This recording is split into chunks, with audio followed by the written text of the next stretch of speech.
아홉 번째 여호수아 5장 1절부터 15절, 조금 길지만 우리 같이 한번 읽겠습니다. 시작.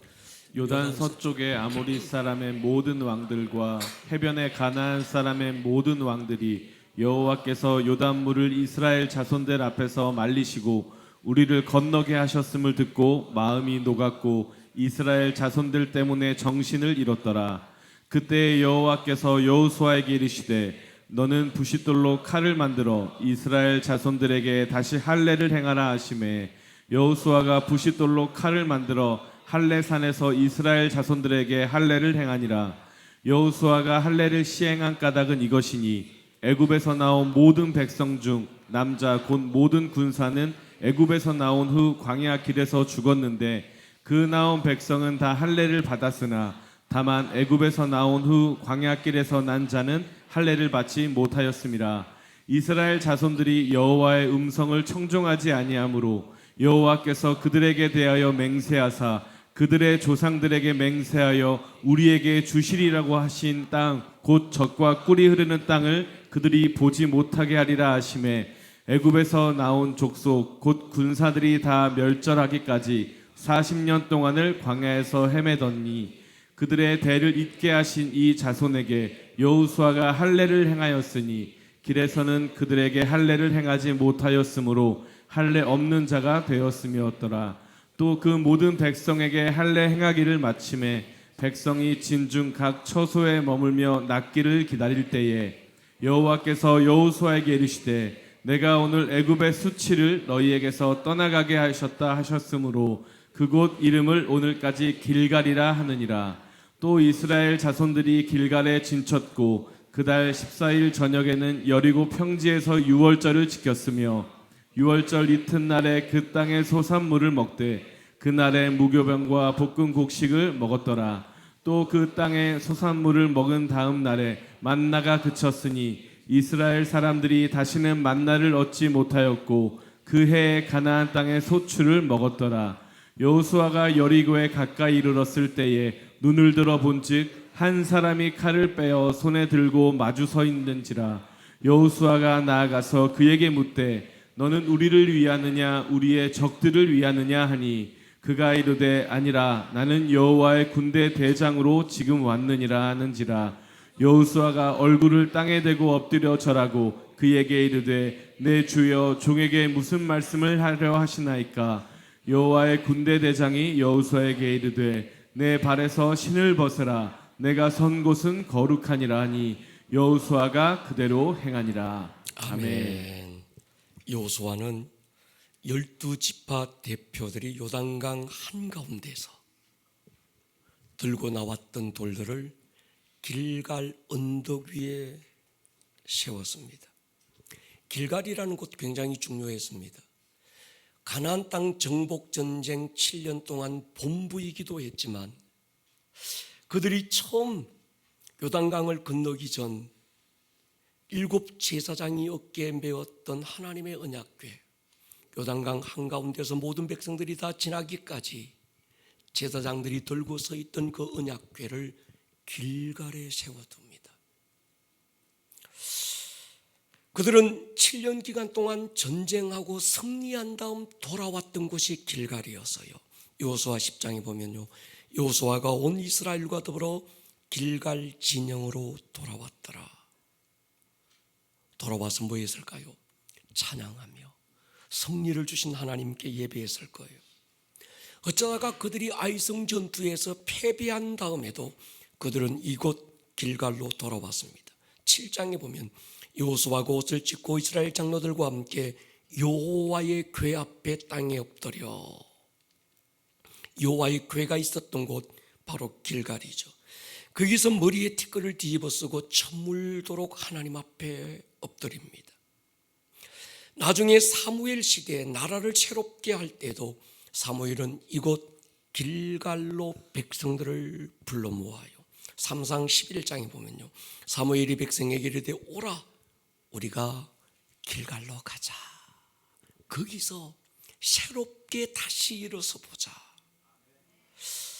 여러분, 여러분의 삶의 길갈은 교회입니다.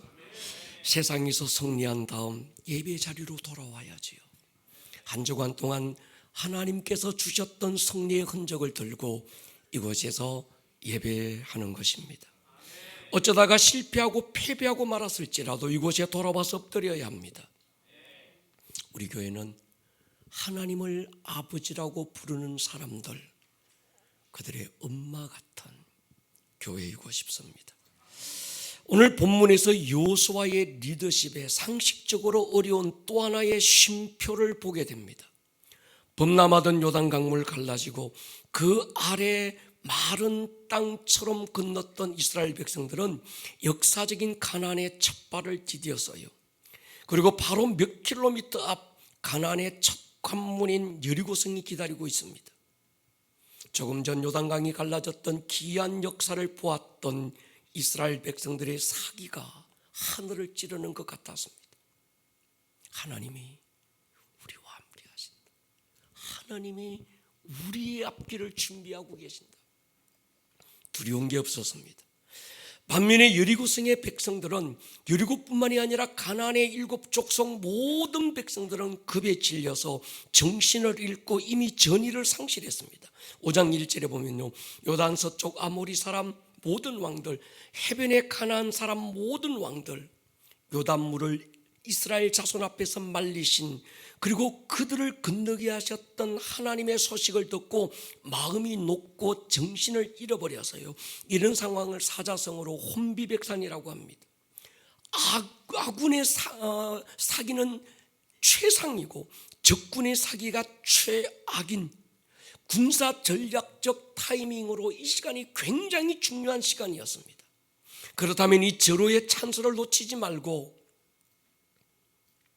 이스라엘 백성들은 진격에 들어가야 맞았어요. 그런데 하나님이 절호의 타이밍에 모든 것을 내려놓고 일시 멈춤을 지시합니다. 1분 1초가 급박한 때 도무지 이해할 수 없는 브레이크를 하나님이 거신 거예요. 며칠 전 요단강가에서 브레이크를 걸고 사흘을 머물게 하셨던 하나님께서 여리고성 정복을 눈앞에 두고 또 한 번 일시 멈춤을 주시는 겁니다. 여러분, 우리의 삶에 하나님이 이해할 수 없는 브레이크를 걸 때가 있습니다. 뒤돌아보지 말고 일어나서 달려가야 될 타이밍에 하나님께서 모든 걸 내려놓으라고 하실 때가 있어요. 때로 그 브레이크가 금전적일 수도 있고, 때로 어떤 때에는 건강일 수도 있고, 어떤 때는 사람의 브레이크일 수도 있습니다. 달리기 전에 내려놓아야 될 게 있는 거예요.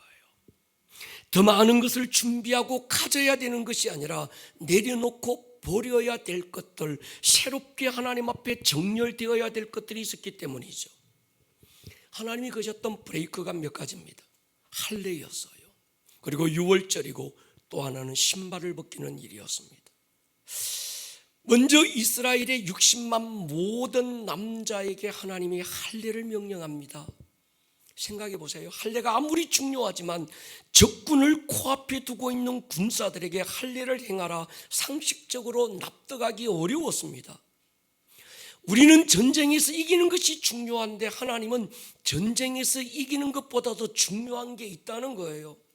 우리는 당장 눈앞에 요단강을 건너가는 그것이 급했는데 하나님은 그것보다 우리의 자손들이 하나님 앞에 정렬되는 게 더 중요했던 것처럼, 우리는 먹고 마시고 입는 것이 중요한데 하나님은 우리의 인격과 마음이 승리하는 것보다 더 중요하다는 걸 우리에게 가르쳐 주는 거예요.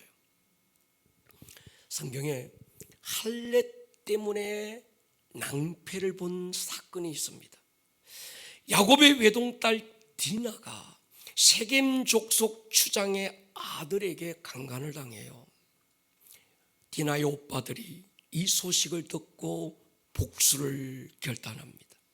그리고 세겜족 추장의 아들에게 이렇게 얘기해요.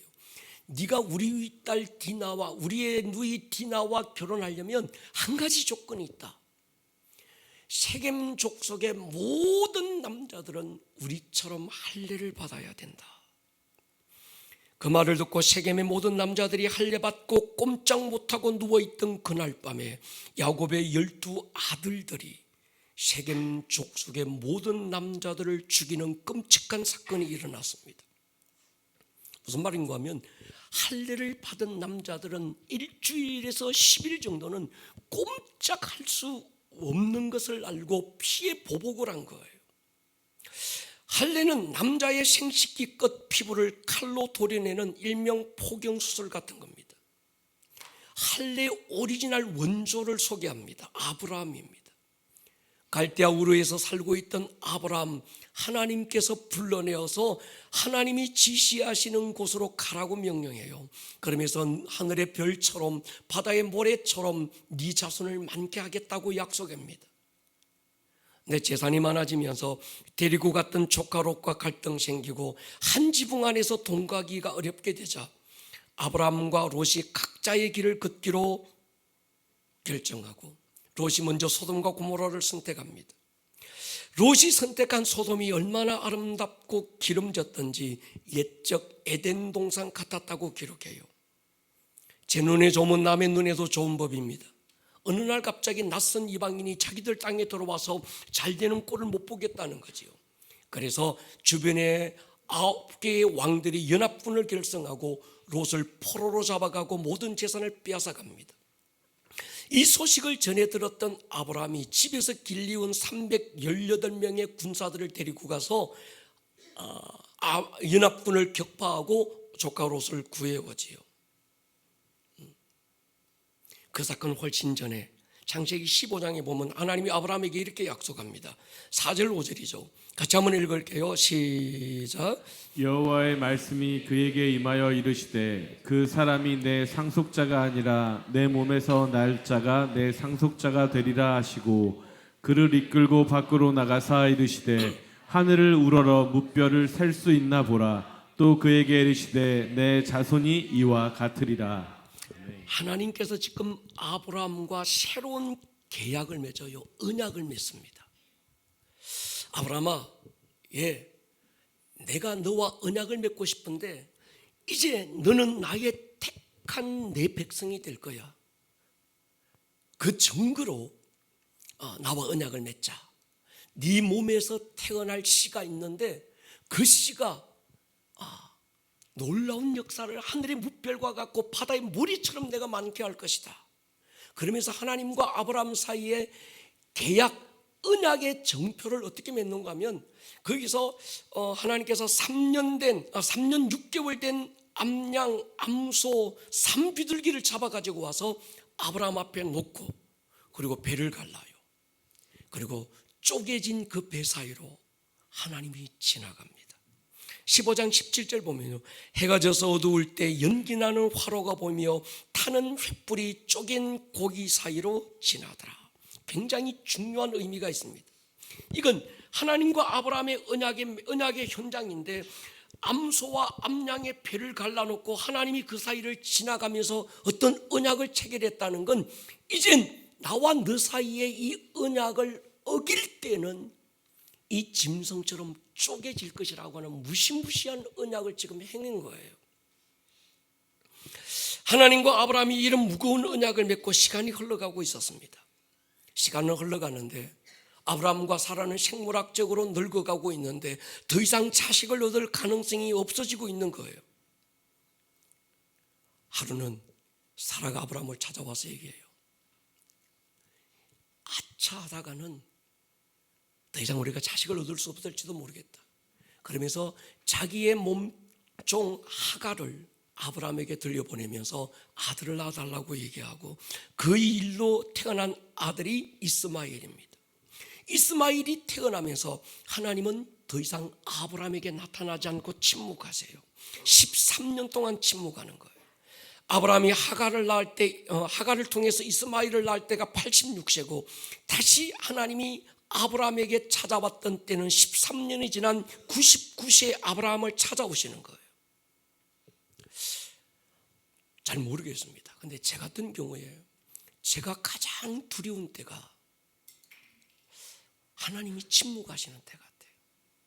기도해도 응답이 없을 때, 찬양하고 예배 자리에 앉고 하나님의 말씀을 묵상하는데도 하나님의 어떤 감동이 없을 때 굉장히 두려워집니다. 하나님의 사람에게 하나님의 침묵만큼 가혹한 형벌이 없는 거지요. 그런데 13년의 세월이 지나고 아브라함이 99세가 되던 해에 하나님이 아브라함을 찾아오셔서 불쑥 던진 말씀이 할례였어요.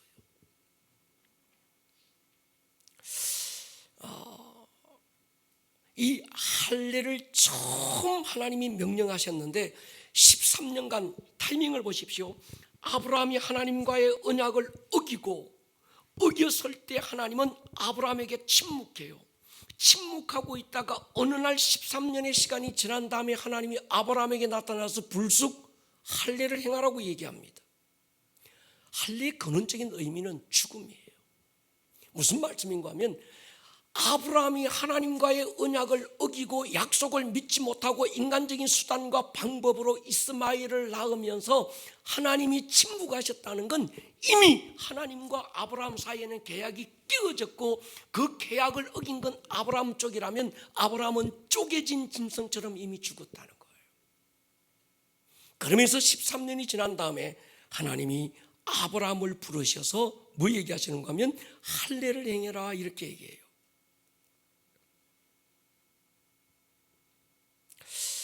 무슨 말인가 하면 이제부터는 아브라함아 넌 이미 죽었어. 이제는 네가 사는 게 아니라 너는 믿음으로 사는 거야. 이것이 신앙 고백이 할례였던 거죠. 아브라함이 할례 받고 태어난 아들이 이삭이었습니다. 할례 받기 전 태어난 아들이 이스마엘이었어요. 쉽게는 아브라함 자기 힘, 자기 자랑, 자기 가능성 가지고 얻은 아들이 이스마엘이라면 이삭은 오직 자기는 죽고 믿음으로 얻은 아들이 이삭이었던 거죠. 이삭은 생물학적으로 아브라함이 죽고 난 다음 얻었던 약속의 아들이었고 그 약속의 아들을 통해서 약속대로 예수님이 오신 거예요. 그러니까 구약의 할례가 신약의 세례인 거예요. 로마서 6장에 보면 세례가 뭔가 하면 내 옛사람은 예수와 함께 십자가에 못 박히고 예수와 함께 십자가에서 죽었을 뿐만이 아니라 함께 장사 지내버리고 그 예수의 죽음에 내가 연합됩니다. 이게 세례거든요. 그리고 예수의 부활에 내가 연합되었습니다. 갈라디아 2장 20절처럼 이젠 나는 죽고 내 안에 나는 예수와 함께 십자가에 못 박히고 내가 그리스도와 함께 십자가에 못 박히고 이제 나는 죽고 내 안에 예수가 삽니다.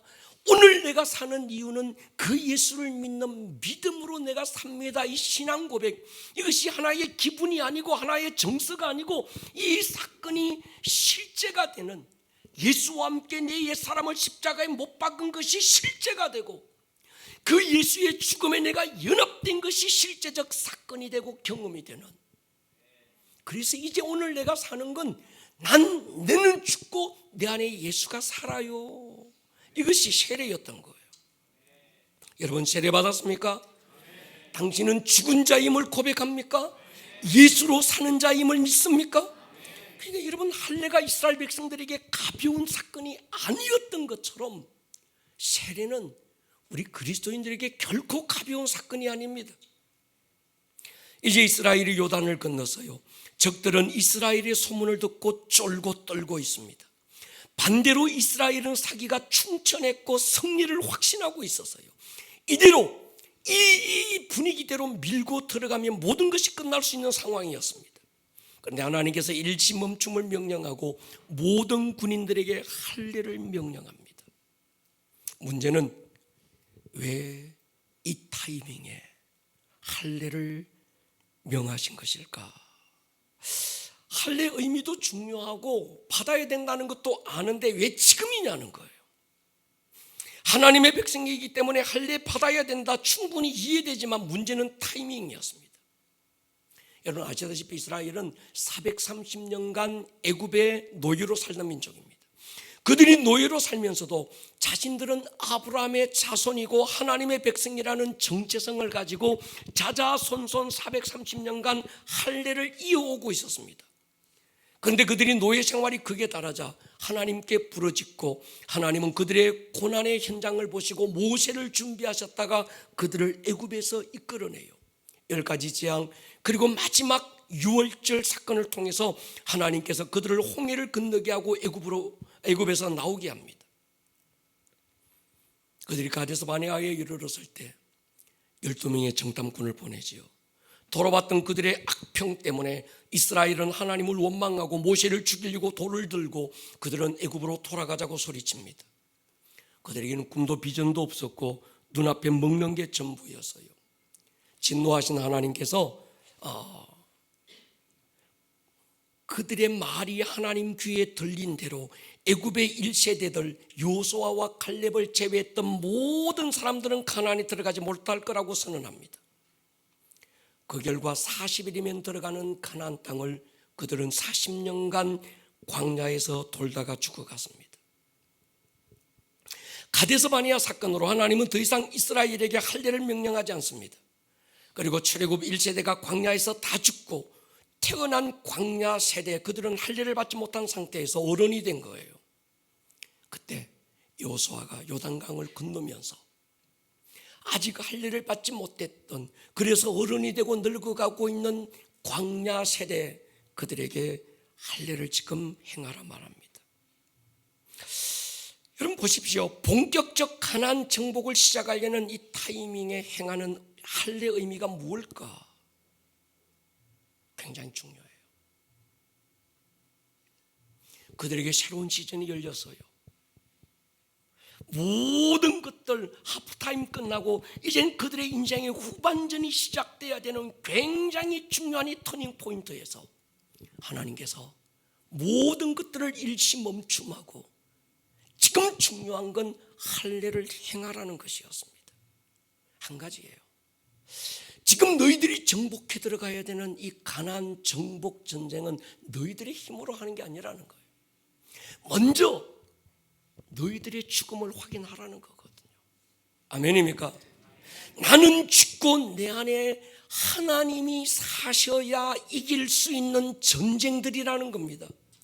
지금까지는 그들의 힘으로 광야를 따라오면 됐지만 이제 모든 광야 시즌이 끝나고 요단강을 건넜고 새로운 약속된 그 땅에 첫 발을 디디면서 그 땅을 정복해 들어가야 되는 굉장히 중요한 이 타이밍에서 하나님은 전쟁보다 정복보다 하나님과 새로운 정렬을 요구하고 계시는 거예요.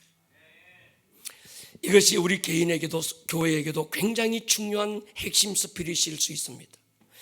여러분 어떤 싸움을 싸우기 전에 오늘 여러분의 죽음을 확인하시기를 축복합니다. 십자가 위에 못 박혀 있는 예수 그리스도의 모습에서 나의 못 박힘과 죽음도 확인할 수 있어야 합니다. 힘이 없어 패배하는 게 아닙니다. 내가 죽지 않아 패하는 거예요. 경험이 부족해서 실패하는 게 아닙니다. 내 안에 사신이 예수가 없어서 우리는 어제의 실패를 오늘도 되풀이하고 있고 어쩌면 그 상태로는 내일 또한 되풀이할 수밖에 없을 겁니다. 그래서 이스라엘은 화장실에서 볼일을 볼 때마다 그들은 기억해야 해서요, 나는 죽었어. 나는 완전히 죽었어. 그리고 오늘 내가 사는 이유는 내 안에 하나님이 살아계셔. 아멘입니까? 모든 그리스도인들은 십자가를 볼 때마다 기억해야 합니다. 나는 예수와 함께 이미 십자가에 못 박힌 자다. 내 안에 오직 예수님만 살아계신다. 오늘을 내가 사는 이유는 그 예수를 믿는 믿음으로 산다. 십자가 바라보고 우리는 매일 그걸 기억해야 되는 거지요. 오늘 우리에게 이게 중요합니다. 결정적인 순간에 우리가 집중해야 될 굉장히 중요한 것, 나의 죽음을 확인하는 거예요. 내 힘 빼고 하나님만 의지하는 겁니다. 우리는 하나님 앞에 좀 더 강하게 달라고 기도하는데 하나님은 힘을 빼라고 응답해요. 탄력받은 지금이 더 힘있게 달려가야 될 중요한 타이밍이라고 생각하는데 하나님은 지금 이 타이밍은 하나님 앞에 모든 것 내려놓고 무릎 꿇을 때라고 말씀합니다. 우리는 싸워야 될 적이 외부에 있다고 말하는데 하나님은 싸워야 될 적이 내 안에 아직도 남아있는 교만한 내 육체의 근성이라는 거예요. 아멘입니까? 이 할례를 마쳤을 때 하나님은 굉장히 중요한 말씀을 남겨요. 9절 보세요. 같이 읽을게요. 시작. 여호와께서 여호수아에게 이르시되 내가 오늘 애굽의 수치를 너희에게서 떠나가게 하셨다 하셨으므로 그곳 이름을 오늘까지 길갈이라 하느니라. 길갈. 하나님이 길갈이라는 이름을 그때 붙여줍니다. 애굽의 수치가 지나갔다. 애굽의 모든 수치가 끝났다고 선포하는 거예요.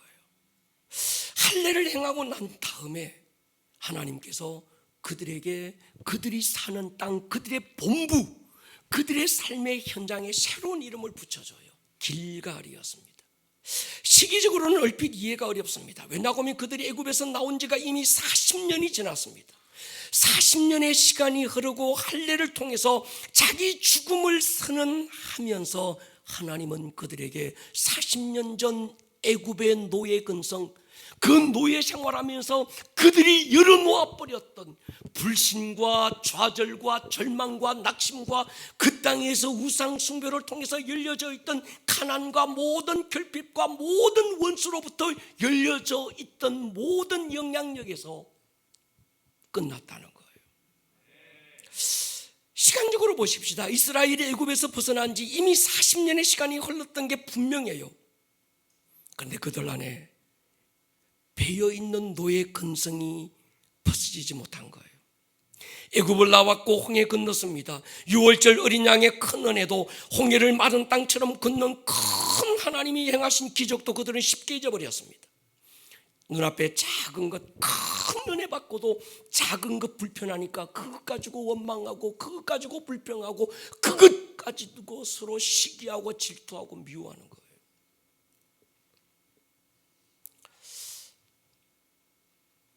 여러분, 그래서 하나님께서 이 애굽의 노예 근성을 빼라고 광야를 주신 거예요.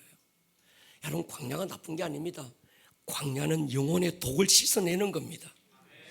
애굽을 나오고 40년 시간이 흘렀고 요단강 건너서요, 큰 전쟁, 본격적인 전쟁을 시작하기 전에 하나님께서 할례를 행해라.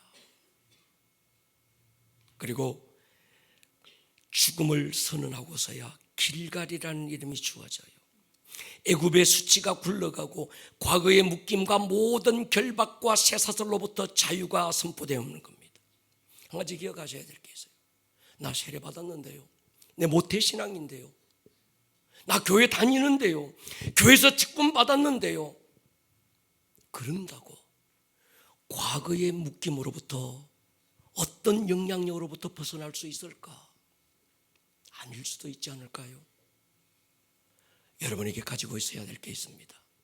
길갈의 흔적이에요. 할례의 흔적입니다. 세례의 흔적입니다. 예수와 함께 십자가에 못 박혔던 흔적은 가지고 있어야 그 흔적 때문에 모든 것들로부터 자유가 되는 거예요.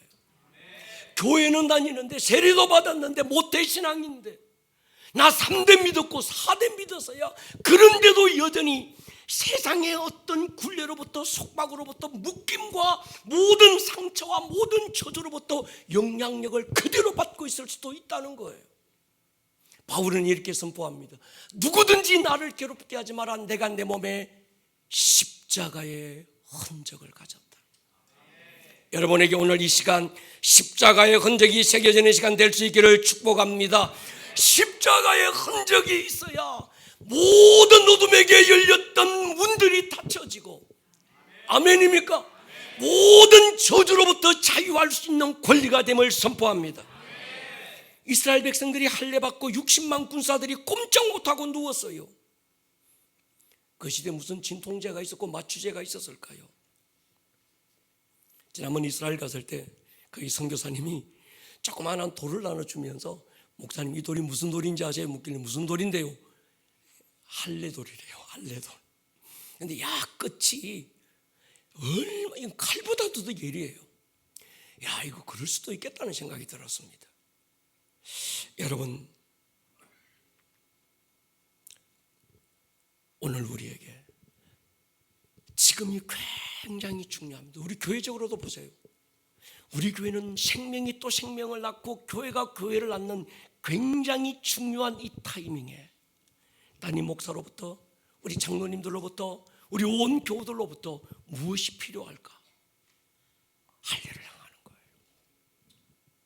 나 세례 받았는데요, 그거 말고요, 내 힘, 내 능력, 내 잘하는 것, 내 경험, 이거 가지고 첫 땅을 정복할 수 있는 게 아니라는 거예요. 여러분의 죽음을 선포하고 갈 수 있기를 축복합니다. 내가 죽어야 그분이 삽니다. 할 수 없는 나의 연약함을 고백하고 무릎 꿇을 때 그분이 일하시는 거예요. 할례와 유월절 절기는 굉장히 관계가 있습니다. 할례 받지 못한 백성은 유월절을 지킬 수 없었습니다. 애굽을 나오고 가데스 바네아 사건 이후 38년 동안 그들은 할례 받지 못했다는 말은 한 번도 유월절 예배를 하나님께서 허락하지 않았다는 말이에요. 중요한 게 있습니다. 여러분, 예배는 하나님의 허락이 있어야 참여할 수 있습니다. 종교적인 예배 말고, 습관적인 예배 말고, 하나님과의 인격적 인카운터가 일어나는 이 예배, 우리 교회의 예배는 하나, 오늘 주일인데 교회 가야 되는데 갈 때 있는 아무 데나 찾아보고 당기는 교회 가, 이래서 오는 게 아닙니다. 하나님이 이미 허락해 놓고 여러분들을 초청하신 줄 믿습니다. 아무나 예배 자리에 앉았다고 그 예배를 받으시는 것도 아니지요. 양 잡고 소 잡아서 번제단에 올려놓는다고 그 제사가 하나님께서 흠양하실 만한 제사가 되는 것도 아닌 거지요. 예배는 할례를 행하고 보혈의 은총을 입은 자의 특권입니다. 예배는 책임도 아니고 예배는 의무도 아닙니다. 예배는 특별한 선물이고 성도가 누릴 수 있는 지상에서의 최고의 권리인 줄 믿습니다. 이스라엘에게 이렇게 중요한 타이밍에 유월절을 지키라고 하는데 의미가 있는 거지요. 그들은 다시 한번 유월절 어린 양의 피의 은혜를 입은 자임을 기억해야 했습니다. 자기들의 능력으로 애굽의 속박에서 벗어난 게 아니었다는 걸 깨달아야 되는 거죠. 마찬가지로 앞으로의 모든 가나안 정복 전쟁도 내 힘, 내 능력으로 정복할 전쟁이 아니라는 걸 깨닫는 겁니다. 은혜로 여기까지 살아왔구나, 지금도 은혜로 살고 있구나, 앞으로도 하나님의 은혜로 살아갈 것이라는 거예요. 아멘입니까? 이스라엘 백성들이 하나님을 만나기 위해 성막을 찾았을 때 가장 먼저 만나는 곳, 어린 양을 잡아서 피 흘리는 번제단이었습니다. 성막들에 있는 번제단을 통과해야 성소에 들어갈 수 있었고, 성소를 통과해야 대제사장이 지성소에 들어갈 수 있었습니다. 유월절이면 수천 마리의 양을 잡았던 장소가 이 번제단이었습니다. 누구라도 하나님의 성전에 가까이만 오더라도 처음 맡는 냄새가 피냄새가 진동했던 거예요. 여러분, 그 이스라엘 백성들이 하나님을 만나기 위해서 성전에 올 때 하나님의 천상이 뭐였을까? 그분은 내게 복 주고, 그분은 나를 돕고 나를 치유하고, 그분은 나와 함께 하시고, 그분은 내게 이런 문제 해결해 주시고, 그럴 수 있어요. 그런데 그것보다 여러분들이 만나야 되는 하나님의 첫인상, 내가 만난 하나님은 어떤 분입니까? 빵 주고 먹을 것 주고 기도 응답 받고, 그게 아닙니다. 나를 위해서 피 흘려 주신 분, 아들을 십자가 어긋진 나무 토막에 걸어놓고 가슴 찢고 피를 쏟으신 분, 하나님의 첫인상이 되기를 주의 이름으로 축원합니다. 교회 안에 친교가 있어야지요. 교회 안에 구제가 있어야지요. 그러나 여러분, 우리 교회는 그것보다 먼저 선행돼야 될 게 있습니다. 예수가 나를 위해서 피 흘리셨다는 믿음의 지식을 가지시기를 축복합니다. 구제가 복음이 아니고 친교가 복음이 아닙니다. 복음 중에 복음은 예수가 나를 위하여 피 흘린 사실이라는 거예요. 이것이 없다면 아무것도 아닙니다. 이 믿음의 중심을 잃어버렸다면 우리의 예배가 어떤 의미가 있을까요? 목사가 설교에 미사 여구를 써가며 조리 있게 기성정결 깨끗하게 만들어서 설교를 잘하면 그것이 설교가 될까요? 아니지요. 그 설교에 예수의 피 묻은 흔적이 없다면, 예수의 피소리가 전달되지 못한다면, 그건 소리나는 굴이나 울리는 꽹과리 외에 뭐가 되겠습니까? 여러분들이 하나님 앞에 미사여구를 잘 써서 기도해서 하나님이 응답하는 게 아닙니다. 하나님의 관심은 예수의 피에 있는 줄 믿습니다. 여러분들의 기도가 핏잔에 담겨 올려지기를 주의 이름으로 축원합니다. 그리스도의 향기는요, 착한 일하고 선하게 살고 뭐 예쁘게 보이고 그거 아닙니다. 그리스도의 향기는 예수의 피냄새여야 돼요. 여러분들이 가는 곳마다 예수의 피냄새가 진동하기를 축복합니다. 여러분들의 가정에 피의 흔적이 있기를 축복합니다. 유월절의 은혜의 흔적이 없다면 그리스도인이 아닌 거지요. 종교인은 얼마든지 될 수 있습니다. 세련된 종교 문화는 얼마든지 즐길 수 있어요. 그러나 그리스도인은 그런 게 아닙니다.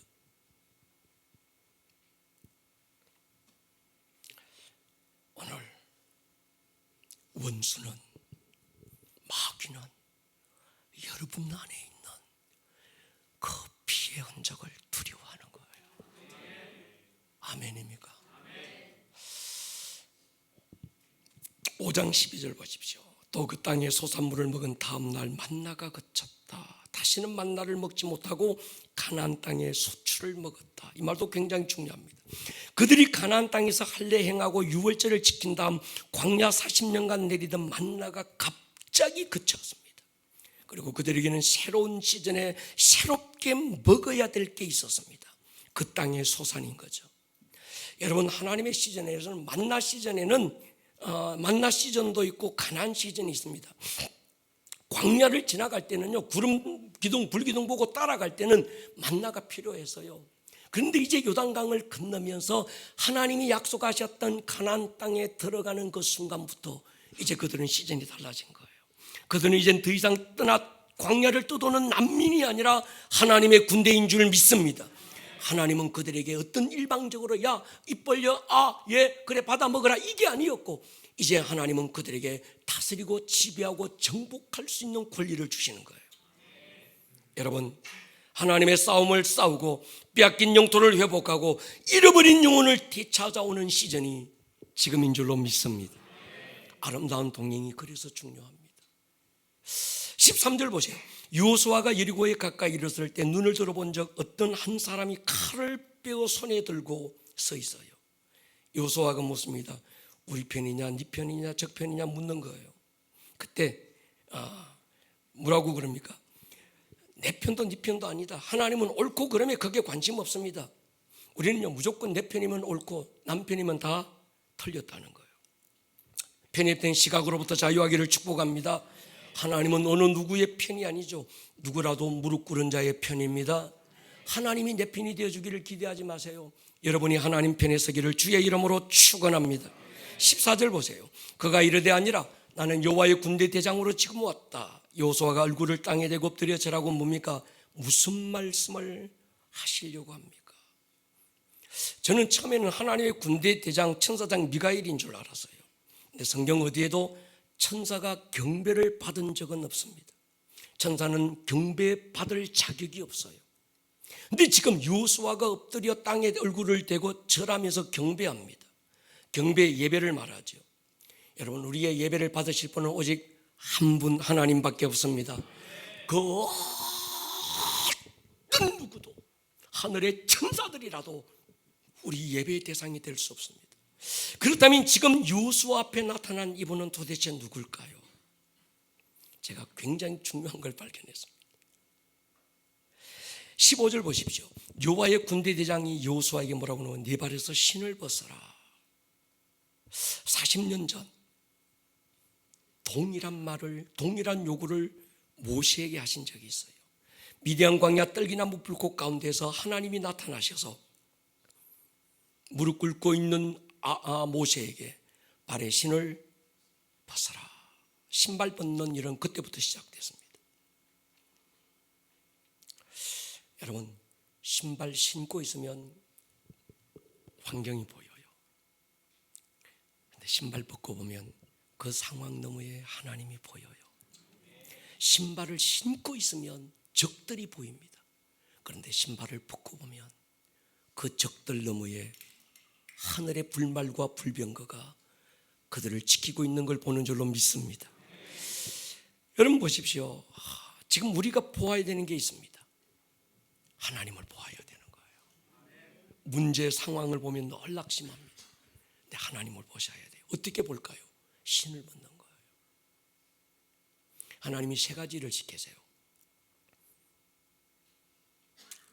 할례를 행해라. 이거는 자기 부인, 나 죽었어요. 난 없어요. 이게 할례예요. 유월절을 지키라. 은혜 받은 자구나. 내 잘나서 내가 여기까지 온 게 아니구나. 당연하다고 생각했던 모든 것 하나도 없었구나. 하나님의 은혜로 여기까지 왔구나. 하나님의 주권에 대한 인정. 세 번째, 신을 벗어라. 권리 포기예요. 난 내 거라고는 아무것도 없어요. 내 모든 권리가 있다면 오직 주님 당신에게 있습니다. 나는 당신의 것이고 당신의 소유고 당신의 백성이고 내 모든 것들을 지배할 수 있는 주권은 예수여 당신 손에 있습니다. 이 세 가지가 돼야 그때부터 그리스도인인 거예요. 여러분, 그리스도인 제자도는요 그저 교회 다녀서요, 나 제자 훈련 받아서요, 책 다 떼서요, 이게 아닙니다. 그리스도인 제자도라고 하는 건 이 세 가지가 될 때 그리스도인인 거예요. 나 모태 신앙인데요, 그래서 그리스도인이 아닙니다. 철저하게 자기 부인이 있어야 되는 거예요. 나 죽었어요. 예수와 함께 못 박혔어요. 십자가의 흔적이 있어요. 내 마음에 예수의 흔적을 내가 가지고 있어요. 자기 부인. 돌아보니 하나님의 은혜로 왔습니다. 내 잘나서 애굽을 뛰어나온 게 아니었고 하나님의 자녀된 게 아니었고 문설주에 발랐던 어린 양의 피가 나를 죄로부터 자유케 했고 하나님의 백성이 되게 했습니다. 그리스도의 주권에 대한 인정. 세 번째, 신발 벗는 거예요. 내 거 없어요. 할 수 있는 것도 없고요. 나는 노예예요. 나는 종이에요. 내 의지가 주께 있고 내 감정조차 주께 있고 내 모든 것들이 주께 속했다고 고백하는 거예요. 그게 제자의 출발이고 그것이 신앙의 첫 출발이고 그것이 오늘 이 타이밍에 어쩌면 여러분들 개인이나 여러분들의 가정이나 아니면 여러분들 어떤 이런 사업이나 아니면 어쩌면 우리 교회의 시즌에 굉장히 중요한 이 세 가지가 확인되지 않고서 또다시 가나안 정복에 들어가면 어쩌다가 이길 수 있고 얻을 수 있을지는 몰라도 얻은 것들이 복이 되지 않을 수 있는 거예요. 그래서 주님은 이해될 수 없는 명령을 주시는 겁니다. 오늘 여러분 이 세 가지가 우리 안에 인쳐지고 싸움의 현장으로 갈 수 있기를 축복합니다. 머리를 한번 숙여 보십시다.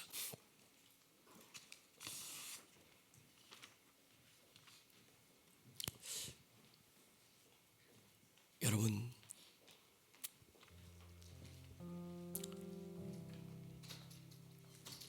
우리가 정말 세례받았다면 내 안에 십자가의 흔적이 있어야 합니다. 그 십자가에 못 박힌 흔적, 자기 부인이 있어야 합니다. 난 죽었어. 예수와 함께 십자가에 못 박혔어. 이제 내 안에 예수가 살아.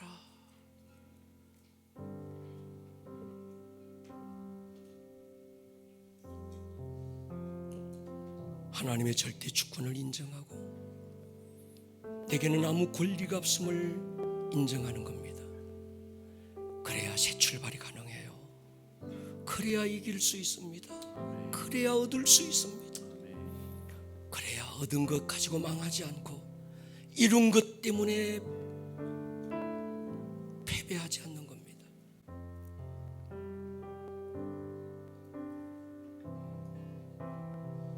나 주를 너무 멀리 떠나와 어두운 골짜기 헤매었네. 절망 가운데 하늘을 보며 주의 이름 부르짖네. 어둠을 뚫는 친밀한 사랑 내 영혼에 비추네. 다 이루셨네. 내 형편 안에 할렐루야로 넘어갑니다.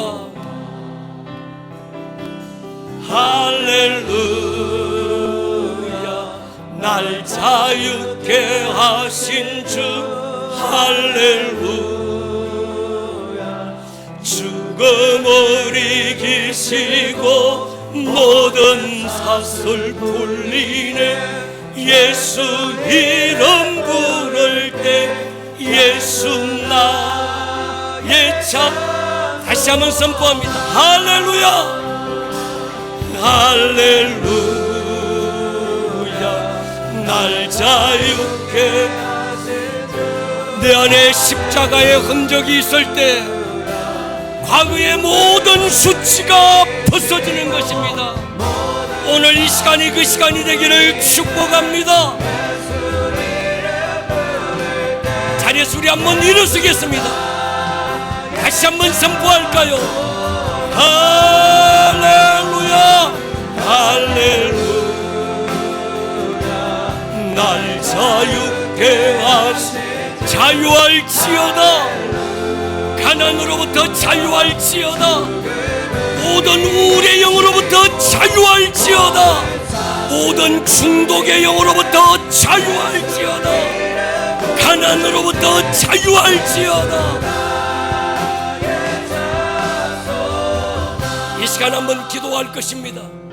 주님 오늘 십자가의 흔적을 내 몸에 가졌습니다. 아멘. 길갈의 수치가 굴러갔던 것처럼 과거의 모든 것들로부터 묶임과 결박과 상함으로부터 자유케 되기를 순포합니다. 아멘. 주여 한번 부르고 통성으로 기도합니다.